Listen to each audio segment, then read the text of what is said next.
ସଦାଶିବ ବାବୁଙ୍କ ତରଫରୁ ଦେଇଛନ୍ତି।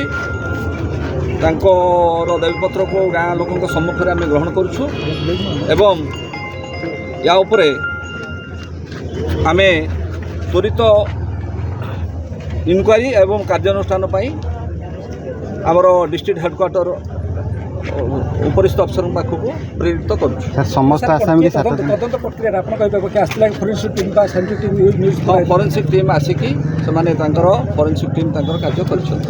ପୋଲିସର ପ୍ରଥମ ତଦନ୍ତ କ'ଣ କରୁଛି ଆଗକୁ କ'ଣ କହିପାରିଲେ ଯେହେତୁ 6ରୁ ଅଧିକ ଅଭିଯୁକ୍ତ ରହିଛନ୍ତି ପଥର ମାଫିଆ ମାନେ ରହିଛନ୍ତି ଯେଉଁମାନେ ରହିଛନ୍ତି ସମସ୍ତଙ୍କ ବିରୁଦ୍ଧରେ ଦୃଢ଼ କାର୍ଯ୍ୟାନୁଷ୍ଠାନ ଗ୍ରହଣ କରାଯିବ। ସେଥିରେ ଗୋଟିଏ ବି କମ୍ କରାଯିବ ନାହିଁ। ବର୍ତ୍ତମାନ ସୁଦ୍ଧା କାହାକୁ ଗିରଫ କରାଗଲା ଘଟକ ରଖାଯାଇଛି?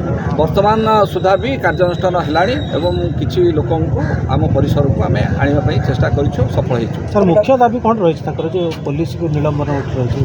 ଏ ତ ଦାବି ଦେଇଛନ୍ତି ଏବଂ ସେ ଅନୁସାରେ ଆମେ ରେକମେଣ୍ଡେସନ୍ ଦେବୁ ଏବଂ କାର୍ଯ୍ୟାନୁଷ୍ଠାନ ପାଇଁ ରେକମେଣ୍ଡେସନ୍। ପଥର ବ୍ୟବସାୟର ହତ୍ୟା କାଟ ପଥର ବ୍ୟବସାୟ ଦେଖନ୍ତୁ ବର୍ତ୍ତମାନ ଇନଭେଷ୍ଟିଗେସନ୍ ଷ୍ଟେଜ୍ରେ ଅଛି। ସବୁ ଜିନିଷ ଆପଣମାନେ ଜାଣିଛନ୍ତି ଏବଂ ଜାଗା ଉପରେ ଅଛନ୍ତି।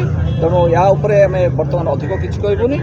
ଏଇ ଘଟଣା ନେଇକି ସମ୍ପୂର୍ଣ୍ଣ କାର୍ଯ୍ୟାନୁଷ୍ଠାନ ପୋଲିସ ପାଇଁ କେତେ ଚ୍ୟାଲେଞ୍ଜ ପାଉଛି ଅପରାଧୀ ମାନେ ପୋଲିସକୁ ସବୁ ପ୍ରକାର ଚ୍ୟାଲେଞ୍ଜକୁ ଆମେ ଆକ୍ସେପ୍ଟ କରିକି ତା ବିରୁଦ୍ଧରେ ଦୃଢ଼ତାର ସହିତ ବାହାରିବୁ। ଟିମ୍ ଗଠନ ହୋଇସାରିଲାଣି ଏବଂ ଆମର ଟିମ୍ ବାହାରିଗଲାଣି ବିଭିନ୍ନ କାର୍ଯ୍ୟାନୁଷ୍ଠାନ କରିବା।